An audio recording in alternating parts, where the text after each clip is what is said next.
Hello, fellow druids. I'm doing another video, sort of talking about it's a little bit of a soapbox, a little bit of an analysis. Still calling it a list creation video for now. And this is a question I see a lot, and I'm going to caveat this. This is absolutely, unequivocally my opinion and my take on lists in the game. But the question really is, how many lists does something have to be good in, or relevant in, for it to be good or viable even. My opinion, and hopefully we don't need this video to go super long, but my opinion is a little bit of an it depends. But for the most part, I would say if a model... So to break this down a little further, we have theme forces now, right? A circle has 5 of them. Theoretically, we could get more in the future, but we have 5 of them right now. Between those 5 lists, every model is covered. Or, sorry, 5 theme forces. Every model is covered. So the question is, given that, how many places does something need to be good? And my honest answer is generally 1. Something only needs to be good in one place for it to be solid.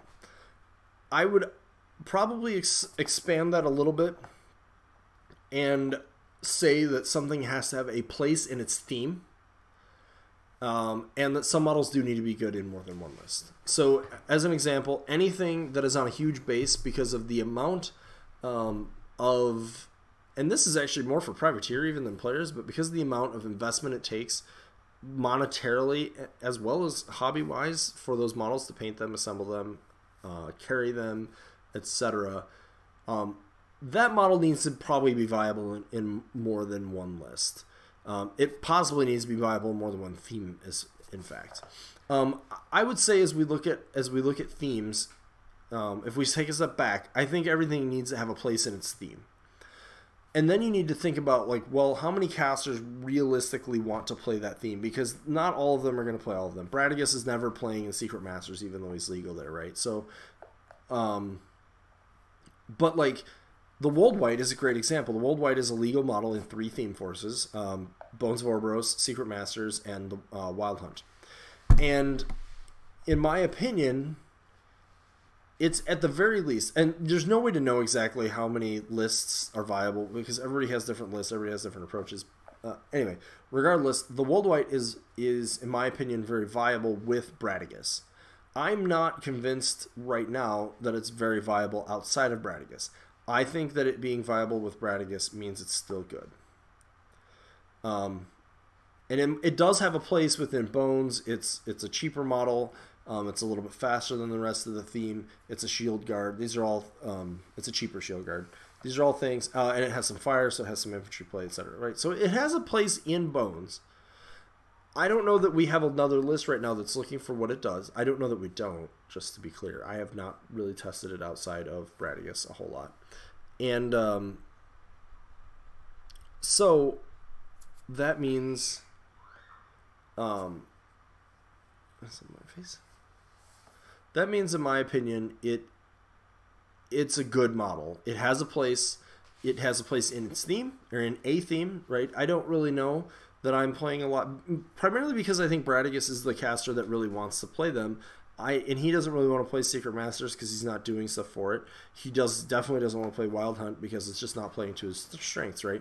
And then again, let's look at some other models, right, that exist. So, some models are only going to be in one theme, and that's sort of going to make them viable, right? So, like, Reef Hunters and Werewolves, I think, are both actually very underrated. Part of the reason underrated is because people aren't playing Wild Hunt. And to go back to when I say something has to be viable in a list, I sort of mean, like, that's a caster with a theme. And right now, I would actually say that Reef Hunters plus Werewolves are almost the reason you'd play Wild Hunt. I would look at them with Tanith, with Wormwood, with Grail. Those off the top of my head. There might be more. Because I think they're very good there. Or at least very potentially good. I have not tested it. And that's just something to keep in mind. I think if we start looking at the upcoming Tharn CID, right, that some of those models are only going to be viable in that CID, and I think some of them may only be viable in certain cases, right? So let's say Blood Pact. I don't know what they do. Let's assume the very generic changes that they get. Let's say they just get that +1 armor. They stick with range 12, power 13 bows, and not much else. They may only have a place, even if they get more damage at range, right? Like, their best places might, like, if we know what we know about Iona's changes, she's not really looking for Blood Pact, because she's a little bit more focused on melee damage and whatnot, and I just don't think they're viable. They're not based on what we know. You're probably not looking to play them there, but you might look to play them with someone like Wormwood, who has an armor debuff, where now, if depending on what damage they output, they're going to be putting some significant numbers on the board. And if that's the only place they're really viable, I'd say they're good. I think they were decent even in Mark II, and one of the only places was a very specific Morvana 2 list, where they took advantage, and they've closed the gap on this because they didn't like that interaction, but they had a very strong place with Morvana 2 because of their interaction with her feet and rerolls and so forth. These are all fine things, right? War Beasts. I think even with the changes to the Stormraptor exists to kill infantry. The one thing that Circle's infantry is really good at doing, and their casters, is generally killing infantry. But not every caster is good at it.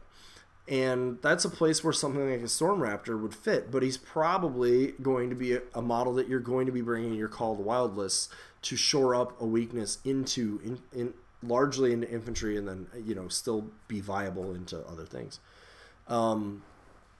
That's totally fine. A lot of people look at and I haven't played it, so maybe they're just towed out of this right now, but something like this, the Rotterhorn Griffin or the Razorwing Griffin, right, which have a pretty specific role. Again, though, they give the option, if we found a list where they were played. So right now we're not really seeing them. So maybe they are on the wrong side of this line, right? But and I haven't tested them, so I don't even really want to speak too terribly to them. But if you start finding that what you need is your list to answer high def, low armor infantry, they might actually be really, really good there.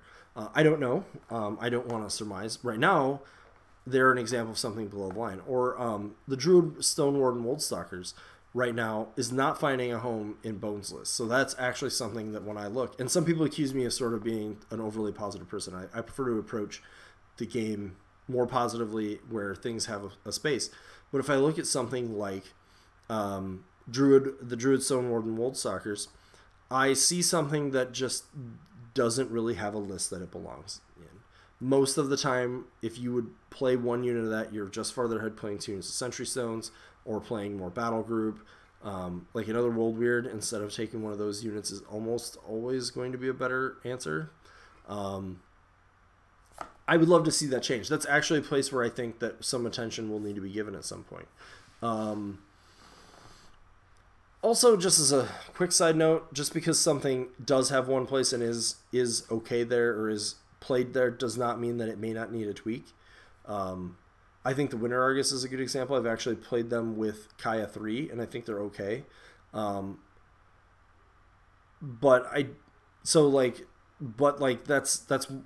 in this case, that is one of the few ranged attacks available to the Call of the Wild. And I think that being the case, it probably still needs to be a little bit better.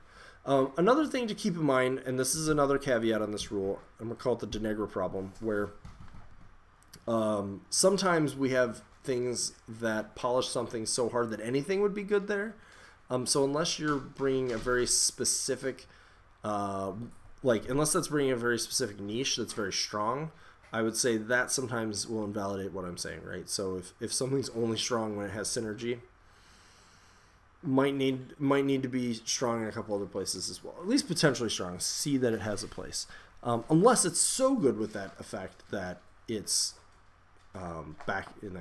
And there's, this is not a perfect science by any means. So anyways, I just want to this was a topic that was sort of on my mind, and I've been looking for some more content, so I figured I would give that a chat for today.